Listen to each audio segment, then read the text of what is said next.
आज के इस हमारे खास पॉडकास्ट में टूटते परिवार और बिखरते समाज पर विशेष चर्चा देश के जाने माने मोटिवेटर, संस्कृति सेवक डॉक्टर वेद प्रकाश गुप्ता जी हैं। आज हम इनसे जानेंगे कि क्या वजह है कि जिसकी वजह से इतने सारे संसाधन होने के बावजूद भी अब लोगों में संपन्नता का स्तर भी बढ़ा है। भौतिकवाद में बहुत सारे सुख के साधन इकट्ठे किए गए हैं, बावजूद इसके परिवार बिखरता जा रहा है और समाज टूटता जा रहा है। इनकी बारीकियों पर बात करेंगे और हम जानेंगे कि क्या वजह है और कैसे इसमें सुधार लाया जा सकता है, जिससे कि मानवता और मानव की हित की बात की जा सके। तो हम बात करेंगे देश के जाने माने मोटिवेटर, संस्कृति सेवक डॉक्टर वेद प्रकाश गुप्ता जी से। तो आपका बहुत बहुत स्वागत है हमारे इस पॉडकास्ट में। प्रणाम। और जैसा कि आपने अभी सुना कि हमारा जो विषय है कि टूटते समाज और बिखरते परिवार, तो परिवार क्यों टूटता जा रहा है, क्या वजह मानते हैं आप, किन वजहों से, जबकि पहले तो बहुत सारी दिक्कतें भी होती थी समाज में। आपका अगर अनुभव हम अपने दर्शकों को बताना चाहें तो आपके दौर से और इस दौर की बात करें तो अब तो बहुत कुछ बदलाव है। तो क्यों ये परिवार अब टूट रहा? अब तो किसी तरह की कोई दिक्कत नहीं है, कमी नहीं है, कमाई की कमी नहीं है और संसाधनों की भी अभाव नहीं है। पहले तो बहुत सारे अभाव थे, फिर भी परिवार एकजुट था, संयुक्त था, आज नहीं है। ऐसा क्यों है? आपने अभी कहा कि समाज टूटना या बिखरना, परिवार का टूटना, ये मानव हित की से जुड़ा हुआ है। जी। क्या वास्तव में मानव हित से जुड़ा हुआ है? ये जानना बहुत आवश्यक है। कोई भी काम करने से आदमी तभी करता है, अच्छे ढंग से करता है, जब उसको मालूम हो कि इसमें मेरा हित है। स्वार्थी होना कोई बुरी बात नहीं है, हर व्यक्ति स्वार्थी है। अपने स्वार्थ के लिए किसी का नुकसान करना बुरी बात होती है। तो क्या वाकई समाज जो है ये मानवता और मानव हित से कोई इसका लिंक है आपस के अंदर? पहले इस पर चर्चा कर लें। जी। इंसान के अंग्रेजी में डेफिनेशन कही गई है कि man is a social animal. जी। Man is a social animal. वरना पशु के अंदर और इंसान में कोई फर्क ना हो, यदि ये समाज ना हो तो। पहले समय के अंदर ऋषियों की बात कर लें तो कहते हैं कि ऋषि तपस्या कर रहे हैं जंगलों में और उन पे मिट्टी जम गई, पूरी तरह से दीमक लग गई, उन्हें पता नहीं, क्योंकि समाज से बाहर बैठे हैं वो। आप किसी और आदमी की बात कर लें जो जंगलों में रह रहा हो, वो कपड़े पहने ना पहने, नहाए ना नहाए, जब मर्जी खाए जब मर्जी सोए।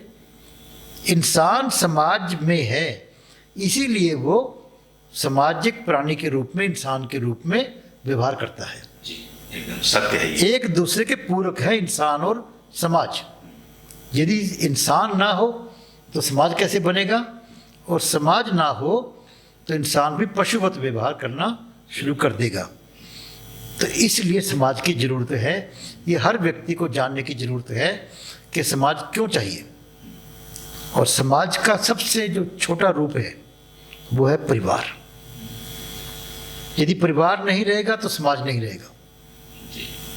जो व्यक्ति परिवार में नहीं रह सकता, पहले परिवार में कितने लोग होते थे? देखिए, दादा दादी, जी, माता पिता, मामा फूफा, मौसी, चाचा ताऊ। आजकल कोई नहीं रहा। पता नहीं होगा बच्चों को मौसी कौन होती है और मामा कौन होता है, बुआ कौन होती है। एक एक बच्चा होने शुरू हो गई। दो भाई हैं तो चाचा ताऊ हो जाएंगे, मामा फूफा नहीं होंगे। और दो बहनें हैं तो मौसी हो जाएगी, चाचा ताऊ नहीं होंगे। तो समाज के अंदर जो समाज की ज़रूरत क्या है, ये जानना बहुत आवश्यक है। जैसा कि अभी आपने कहा कि समाज के जो रिश्ते थे वो जैसे जैसे संकुचित परिवार यानी छोटा परिवार होते गया, वैसे वैसे ये रिश्ते हमारे खत्म होते चले गए। आज जैसा कि एक सवाल है कि क्या वजह है कि माइक्रो फैमिली होने के बावजूद भी पति पत्नी के रिश्ते में तनाव बढ़ता जा रहा है और परिवार बिखर रहे हैं। देखिए, जब आदमी अपने आप के अंदर सिमट जाएगा, जैसे एक बार एक स्टडी हुई थी अमेरिका के अंदर, वहाँ के एक एरिया में लोग बीमार कम होते थे। हार्ट अटैक की जो उम्र थी वो आम जगह से 10 साल बाद में हार्ट अटैक आता था। तो स्टडी की गई कि क्या कारण है कि वहाँ ऐसा क्यों। तो मालूम पड़ा कि उस जगह के लोग फ्रांस से आके इमिग्रेंट हुए थे, वहाँ रहे थे। तो फ्रांस के जिस एरिया से वो आए थे वहाँ पर जब पता किया गया तो वहाँ ऐसी कोई बात नहीं थी। फिर सोचा गया शायद ये लोग ज़्यादा डिसिप्लिन होंगे, योगा करते होंगे या कुछ खाने पीने में ख्याल करते होंगे। तो पता लगा ना तो वो योग करते थे, ना खाने में परहेज करते थे। क्या बात थी? एक ही बात मिली कि वो शाम को इकट्ठे बैठकर हंसते खेलते थे, इकट्ठे बैठकर मिलते थे। अब आज ही परिवार की बात ले लो, परिवार में इकट्ठे बैठेंगे, इकट्ठे बैठने से क्या होता है? खुशी बढ़ती है, तकलीफ घटती है, बढ़ जाती है। कोई मर भी जाता है तो लोग 200-400-500 लोग इकट्ठे बैठकर बात करते हैं, गम कम हो जाता है। लोग फिर भी नहीं बांटते, क्यों? आपस में मिलकर रहते नहीं। वो क्यों? अहंकार या नासमझी, दो बातों में है। हर व्यक्ति चाहता है कि जैसे पहले भारत के अंदर हुआ, हमें आज़ादी चाहिए। अरे किस बात की आज़ादी चाहिए भाई? लोगों को मारने की आज़ादी चाहिए तुम्हारा क्या? या लोगों को गाली देने की आज़ादी चाहिए क्या? ये आज आ गया युवकों में, बच्चों में, हमें खुलापन चाहिए। अरे भाई, पतंग ऊपर उड़ने के लिए आसमान चाहिए, पर पतंग ऊपर बनी रहे उसके लिए डोर भी चाहिए। डोर भी चाहिए। लेकिन आज की विडंबना एक है, बहुत अच्छी बात आपने कही कि हर किसी को आज़ादी चाहिए, महिलाओं को अपनी आज़ादी चाहिए, पुरुषों को अपनी आज़ादी चाहिए। तो आखिरकार ये डोर कैसे बंधेगी? इसके बारे में भी मैंने एक बार कहा, मैं एक लड़कियों की बात कर रहा हूँ। किसी बिटिया ने कपड़े कम पहने हुए थे, मैंने कहा बेटा कुछ कपड़े कम पहन रखे हैं आपने, लगता है ऐसा। कहता अंकल क्या फ़र्क पड़ता है उससे, लोगों की देखने की निगाहें ठीक होनी चाहिए। मैंने कहा अच्छा बताओ आपकी लिमिट क्या है? कहा था कपड़े ठीक है। वो जवाब नहीं दे पाई बच्ची को। एक दौर चल पड़ा अहंकार का कि मैं बात क्यों करूं, एक खुला रहने का। एक बाप और बेटा पतंग उड़ा रहे थे तो बेटा कहने लगा, अनजानपने की बात कह रहा हूं मैं, जी जी जी, अज्ञानता की बात कह रहा हूं, कि पापा अगर ये पतंग देखो कितनी ऊंची उड़ सकती है, पर आपने नीचे से डोर से पकड़ रखा है इसलिए पतंग ऊपर नहीं जा रही। आप छोड़ दो तो पतंग बहुत पता नहीं कहाँ चली जाए ऊपर। तो पापा उसको समझाने के लिए डोर को काट दिया। फिर क्या हुआ, डोर एक बार थोड़ी ऊपर गई, फिर वो नीचे आ गई। ये बच्चे को नहीं पता, आज की पीढ़ी को नहीं पता इस बात का, क्योंकि जो बड़े लोग हैं, विद्वान लोग हैं आप जैसे, उन्होंने समझाने की कोशिश नहीं की, उनको गाइड करने की कोशिश नहीं की कि यदि ऊपर बने रहना है तो डोर से बंधे रहना जरूरी है। ऊपर बने रहना है तो डोर से बंधे रहना जरूरी है। एकदम सही है। आज़ादी की परिभाषा भी हमें समझनी होगी। आज़ादी की बात करने वालों को यह समझना होगा कि उसका पैमाना कितना है और उसका पैमाना क्या होता है। आज बहुत ही रोचक और बहुत ही अहम जानकारी आपको मिल रही है हमारे इस विशेष पॉडकास्ट के माध्यम से कि बिखरते जो टूटता समाज और बिखरते परिवार की हम बात कर रहे हैं वो कैसे रोका जा सकता है, इस पर भी हम बात करेंगे। एक बहुत उसी के साथ साथ आपके जो अभी आपने जवाब दिया था उसी से जुड़ा हुआ एक प्रश्न है कि ये कहना किस हद तक ठीक होगा कि परिवार के रिश्ते बिगड़ने की वजह से ही लोगों में सामाजिकता की कमी हो गई है। जो सामाजिक व्यवहार है जिसको अभी आपने दर्शाया कि हम एक जगह बैठते थे तो सामाजिकता की बात करते थे, और इसकी वजह से लोग अपने पड़ोसी तक से बात नहीं करना पसंद करते। पहले लोग पड़ोस का बहुत महत्व देते थे कि हमारे पड़ोस में कोई बहुत अच्छा व्यक्ति हो, बहुत सभ्य हो, जिसको हम देख करके हमेशा हमें कुछ मिले सीखने को। ये क्यों हो रहा है? वही बात कही ना, अज्ञानता और अहंकार। इसके मूल में दो कारण हैं, परिवार के बिखरने का, समाज के टूटने का, या समाज के बिखरने का, परिवार के टूटने का। बेसिक दो कारण हैं। बच्चों को नहीं पता कि परिवार का लाभ क्या है। जो परिवार में रहते हों वहाँ एग्रेशन और डिप्रेशन दोनों नहीं आते। आज देखिए कितने सुसाइड हो रहे हैं, छोटे छोटे बच्चे सुसाइड कर लेते हैं क्योंकि परिवार नहीं है। परिवार में पहले बड़े बूढ़े से बात कर लेते थे, आपस में बात करने वाला कोई नहीं है, तो क्या करेगा? एक बात नोट कर लें सभी आपके जो पॉडकास्ट को सुनने वाले हैं कि हर व्यक्ति को एक कंधा चाहिए जिसके लग के रो सके। वो हर व्यक्ति को चाहिए। पता नहीं कब मन करता है, रो नहीं पाओगे तो हो सकता है आप सुसाइड कर लें, हो सकता है पागल हो जाएं आप। चाहिए एक व्यक्ति साथ में जिसके साथ बैठ के हंस लें आप, गले मिल लें आप। लेकिन वो कहाँ से मिलेगा? परिवार से मिलेगा या पड़ोस के समाज से मिलेगा। तो कई बार अहंकार वश में कि मैं क्यों मिलूं, या अज्ञानता के वश में कि मैं क्यों मिलूं, दोनों में। अरे भाई, मिलने में तेरा लाभ है, मिल ले, मिलकर चलो। कहते हैं कि यदि जल्दी चलना है तो अकेले चलो, और दूर तक जाना है तो मिलकर चलो। अब आपकी इच्छा है सोचने की, आपने दूर तक जाना है, ऊंचे उठना है, या थोड़ी दूर भागकर थक के रुक जाना है। बहुत ही सटीक उदाहरण के साथ में, जैसा कि हमारे दर्शक इसे देख रहे हैं और अपने जीवन को सुधारने का प्रयास भी करेंगे। एक ईगो जिसे हम लोग कहते हैं, अहंकार की बात आपने की है, जिसकी वजह से पति पत्नी आपस में उनके रिश्ते बिगड़ जाते हैं, बच्चे माँ बाप की नहीं सुनते हैं, जिसकी वजह से एक दूसरे का सम्मान नहीं करते और ये परिवार जो है टूटता चला जा रहा है।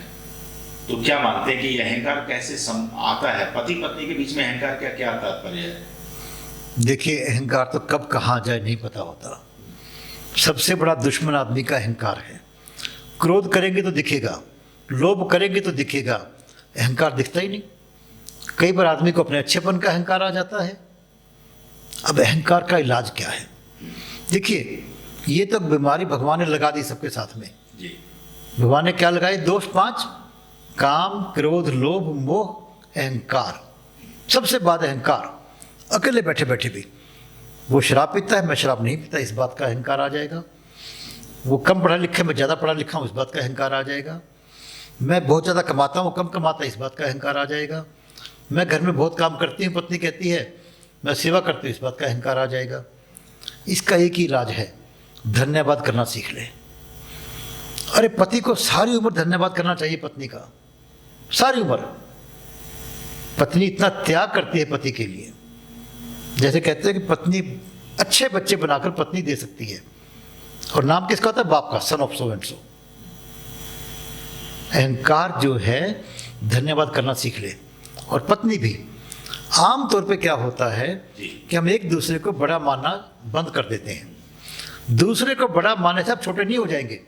एक विशेष बात है ये, दूसरे को बड़ा मानने से आप बड़े तो हो सकते हैं, आप छोटे नहीं हो सकते। जैसे विनम्रता एक गहना नहीं है, गहना है। विनम्रता कमजोरी नहीं है। लोग विनम्र क्यों नहीं होते? कि वो मुझे कमजोर मान लेगा।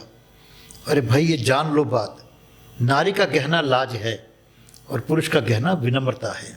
बहुत सुंदर बात आपने कही है कि जिस तरह से हम लज्जा की बात करते हैं, वो एक महिला का श्रृंगार है, और पुरुष का श्रृंगार जो है उसकी शालीनता, उसकी सभ्यता।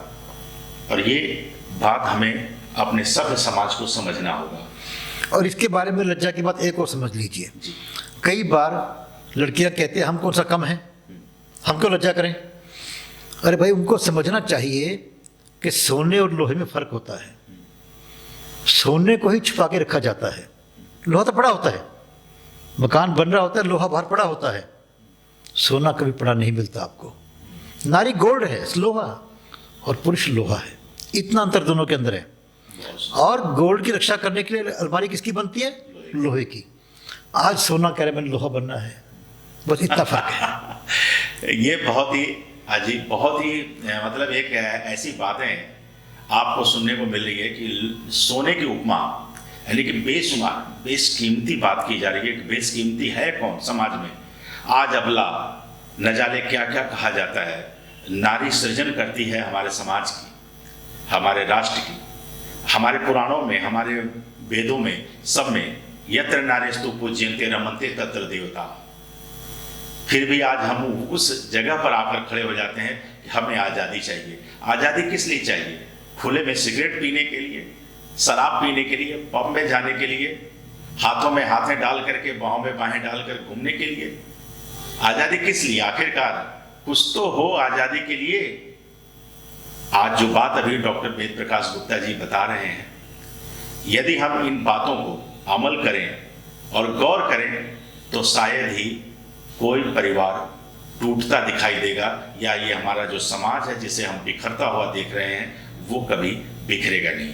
डॉक्टर साहब, एक और सवाल आपसे इसी विषय को लेकर के, कि पहले हम लोग संयुक्त परिवार में रहते थे, जैसे आपने रिश्तों की बात की, चाचा काका मामा फूफा ताऊ, गांव के भी लोग, सब लोग होते थे, आते थे, मिलते थे, जिसकी वजह से बड़ों को देखकर बच्चों में संस्कार आता था। अब वो रिश्ते नहीं रहे, संस्कार विहीन होते हुए लोग दिखाई दे रहे हैं। क्या इसका कौन सा ऐसा कदम उठाया जाए जिसकी वजह से हम फिर से अपने संस्कार और अपने संस्कृति की ओर मुड़ सकें? देखिए, किसी भी रोग का इलाज करने के लिए उसका कारण जानना आवश्यक है जी।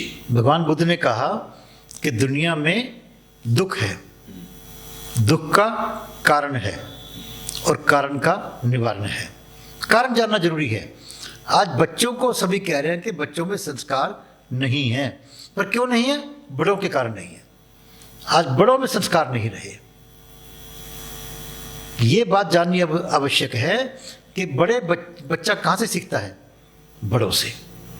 या तो माँ के गर्भ के अंदर जो बच्चे को माँ के विचारों से संस्कार मिले, या बाप के जो खून से वीर्य से संस्कार मिले उसको, और या समाज के अंदर जो देखा उसने। और ये माँ बाप भूल जाते हैं कि बच्चा जो देख रहा है वो जल्दी सीखता है, बजाय उसके जो बच्चे को कहा जाए। माता पिता व्यवहार गलत करते हैं और कहते हैं तो बेटा ठीक हो जा। तो हमें माता पिता के संस्कारों को ठीक करने की बात करनी होगी। बच्चा तो आज भी ठीक होने को तैयार बैठा है। आपका बहुत बहुत धन्यवाद, शुक्रिया, नमस्कार। नमस्कार।